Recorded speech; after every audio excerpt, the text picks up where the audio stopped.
Hello once again, guys. Bruno here to Equestria Uploads. Just want to say first off that I'm sorry that I didn't get the fanfic up yesterday. I had a hectic week. I had to go to San Francisco and I was getting over my stomach kind of thing, as you saw in my update video from last week. So I decided to make you a video for today. It's on my first and second channels. Go check it out. It's kind of funny, and I hope you guys enjoy that, and it kind of makes up for what I didn't give you guys on Sunday. Yeah, yesterday. So I wanted to give you guys a fun one today. It's called Grounded. It's about, I believe it's about Rainbow Dash getting grounded and learning about what friendship really is, and she grows a little bit, as in an actual episode. So I like that. So we'll just begin, and the link, as usual, will be in the description. So here we go. Warm afternoon sunlight streamed through a tidy farmhouse window, dust motes drifting in the golden beam before it fell on a pony-shaped lump beneath the quilts.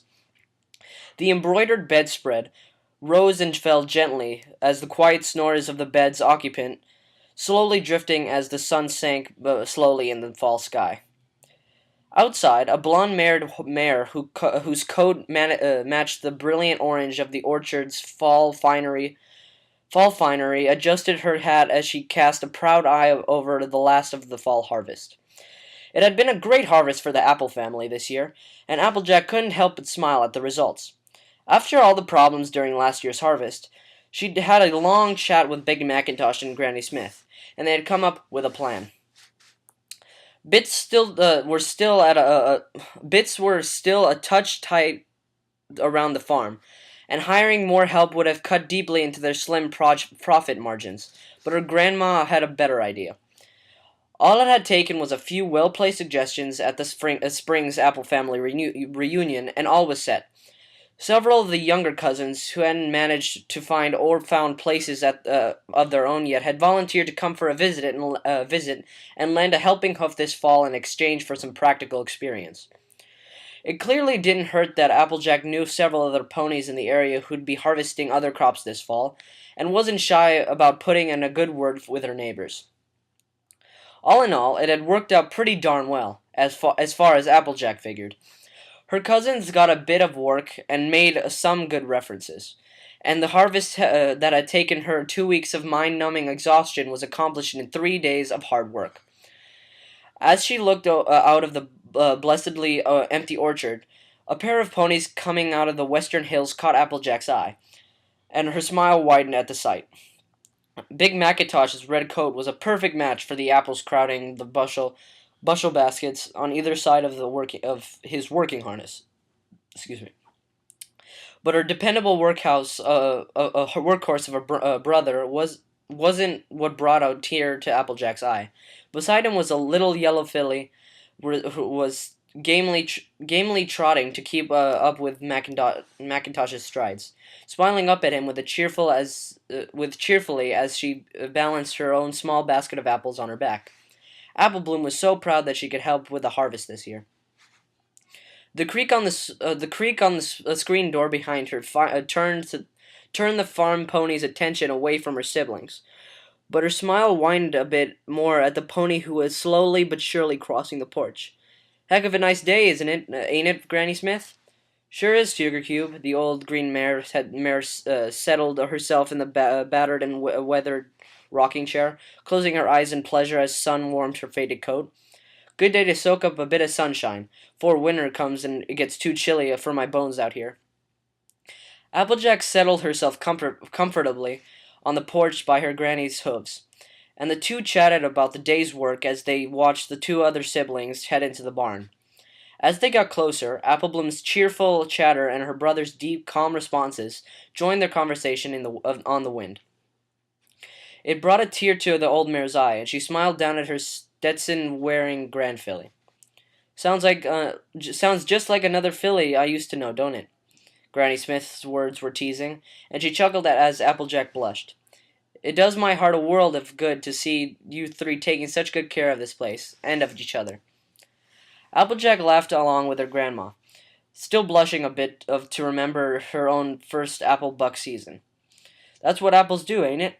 We take care of what needs taken care of." Son, suppose that explains why you're out here and there's still snoring coming from your room then, eh? Granny Smith waved a hoof as a wide-eyed Applejack started to stammer out in an explanation. I'm not pulling your leg, dear. Apple Bloom told me your friend's little accident last year, and you know I'm not one to begrudge any pony's hospitality. The younger Apple shook her head and let out a breath, pulling herself together. Your sense of humor is gonna send me into connip, conniptions yet, Granny. Dash is going to be staying with us a spell, least leastways until Doc clears her to fly. Oh my, was she that badly hurt? Concern was obvious on Granny Smith's face, joking forgotten. Applejack was quick to reassure her. Nah, just a sprain, but I didn't want her Dash hurting herself, worse being too dang stubborn to rest and let it heal. She grinned a bit ruefully. What with me being an expert on stubborn and all? Just like your daddy. It only comes naturally to us apples, stubborn and patient as the trees we're named for. The old green mare rocked in her chair, thinking. The boys lit up this morning's for the Pie's place. Said they'd drop back in a couple weeks before they headed out to Appaloosa.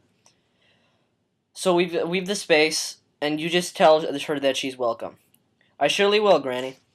Applejack climbed back to her hooves, eyeing the way the sun stood close to the western treetops. Well, it's getting on in the afternoon. Think I'll go see if Rainbow Dash is up and around yet. Don't want her getting stuck too sore to get to the painkillers. Watching her grand filly head into the house, Granny Smith smiled. You just go do that, dear, and I'll get started on some dinner here in a while. As the screen door banged closed behind Applejack, her I think it says, sorry, grandmam. Yeah, I'm just gonna say grandma. Her grandma rocked comfortably her rocking chair, a slow grin spreading up on her face. Her grandfoes were the light of her life, and it gave her no end of amusement watching the patterns of the past play out again in them, especially when it came to trying to keep secrets. It hadn't passed Granny Smith's notice that all of Applejack's friends, Rainbow Dash was the one she'd heard the most about. The orange Earth pony was always offhandedly mentioning some contest or other she'd gotten into her with her Pegasus friend, and her sudden keen interest in the weather schedule had not surprised the old mare. Nor had she missed how often a certain tree out on the hill tended to pick up a colorful tenant right about the time her grandfilly was usually out taking her afternoon stroll to check the orchards. The old mare smiled, green mare smiled to herself as she rocked into the warm sun. This would make a good chance to get a measure of this Rainbow Dash.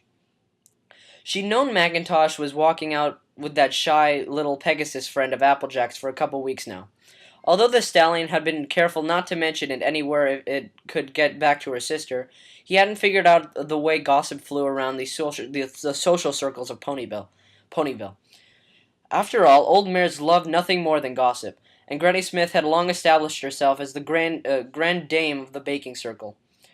She was content to hold her peace, though, and not press him as to why was suddenly so willing to run the family's apple stand in the afternoons. After all, there was no rush.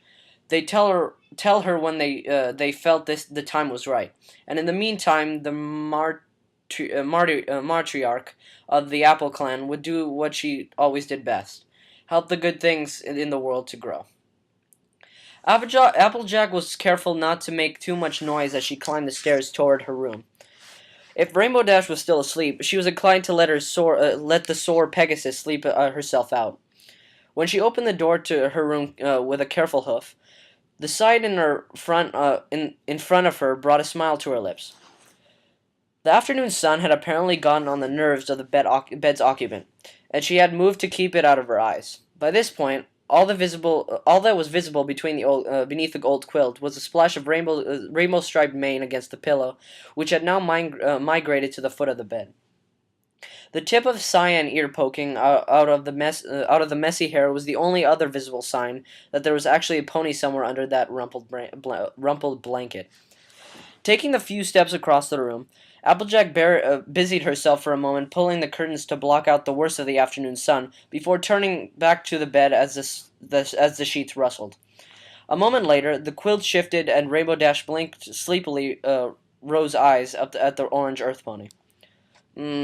Dash yawned as her nose crinkling delicately before looking up to Applejack. Good morning. Applejack chuckled, folding her forelegs on the bed to put herself on the other pony's eye level. More like afternoon, Sugar Cube. You slept straight through the day. Rainbow Dash blinked once more. You should have had me have me. You should have got me up. You should have got me up. Okay. Her voice was still a bit rough from sleep, but carried a bit of annoyance being left to snooze. When Dash moved to climb out from beneath the quilt, annoyance faded with a wince as the muscles in her back and wing gave her a sharp reminder of just why she was sleeping in a bed instead of her on her usual clouds. Applejack helped the Pegasus untangle herself from the blankets, careful not to let the cloth catch on her bandages, wrapping Dash's right wing and holding it against her side. Nah, you needed the sleep. You were asleep on your hooves last night at Fluttershy's. Ended up carrying you halfway here once the drugs kicked in, so I figured you'd sleep 'em off. Wincing again as she pushed herself to sit on the bed, Dash hung her head at the mention of being carried. Yeah, that stuff's always hitting me like a brick. Sorry you got stuck hauling me around, AJ. Not like you weigh anything to speak of anyway, sugar.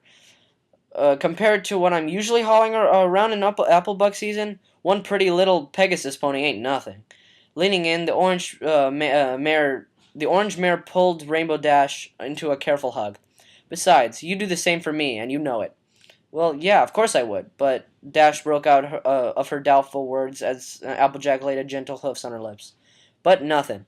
I'm just glad to have you here with me in one piece after yesterday. The rainbow-maned Pegasus nodded, remembering all too well the fear and panic as she had kept up a steady stream of reassuringly optimistic chatter to distract her from the pain of an injured wing on the way to the clinic. You and me both. I was dead sure I'd busted something until Doc gave me the good news. Sprains may take a while to heal, but at least I'll be back in the air in a couple weeks instead of a couple months. She shivered at the thought, if at all. Wing bones don't always heal well. Well, that's two good things then. I talked to Granny Smith a bit ago, and you're more than welcome to stay here until you heal up. Applejack grinned as she switched to a more cheerful topic, determined to keep Dash from dwelling on what could have been. If you want to, of course. Now that the apples are bucked, it'll be a quiet month or so until the winter market season goes into swing. Well, if I'm not in the way, a pony that was usually fiercely independent, Rainbow Dash was always uncomfortable having to rely on others. She never had been the one to stay where she wasn't wanted. Shucks, Rainbow Dash, I'd be mighty glad of the company. Oh, Twilight stopped by this morning to pass on her best, and let her know that Cloud Kicker's coming down from Canterlot to shore up the weather ponies. The weather ponies here. Sorry. Applejack chuckled. So you don't have to worry about the weather. From the way Twi was talking, it seems like like Princess Celestia was sending her down here to prove a point. The Cyan Pegasus perked up at the news, sounding much more like herself. That's priceless. I went to flight school with Cloud Kicker. She was always sure that the little farm towns like Ponyville were putting old Pegasi out to pasture. Drawing herself up, Dash affected an overblown Canterlon accent. No interesting weather ire happens out in the sticks after all. Shaking her head, she giggled. Let's see her say after the first winter storms roll off Everfree Forest. Well then, sounds like this accident ain't gonna turn out all bad after all. You get a little much deserved time off to heal up. Cloud Kicker gets to learn a good lesson. Applejack glanced at the open door, just to be sure, and then leaned in and kissed Rainbow Dash softly, pulling away with a smile and a blush. And I get to spend my favorite time of the year with my favorite pony. An equally blushing Rainbow Dash smiled back. Suddenly, being grounded isn't so bad. So yeah, that's it. Short and sweet. I liked it. I don't know about you guys, but I think it was well written. And next week I'll probably hit you with like a cop fiction or something. I've heard a lot of people like that kind of stuff. And I'll see you next week, as I said. And Bronies Unite.